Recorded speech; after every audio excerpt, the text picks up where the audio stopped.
So अशीच बसले होते आणि बसल्या बसल्या माझ्या मनात ना 1-2 विचार येऊन गेले चटकन. सो मला असं वाटलं की तुमच्या सगळ्यांसोबत ते शेअर करावेत.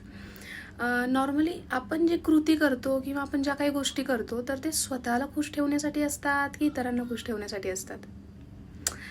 अजून एक की आपण जे काही खुश होतो किंवा दुःखी होतो किंवा आपल्याला काय वाटतं तर ते स्वतःमुळेच असतं की इतर लोकांच्या कृतीमुळे असतं, म्हणजे इतर लोकांच्या रिॲक्शनमुळे असतं. जस्ट एक एक्झाम्पल की इंस्टाग्रामबद्दल बोलूयात. इन्स्टा सगळ्यांना माहिती आहे, अगदी लहान लहान मुलांपासून ते मोठ्यांपर्यंत.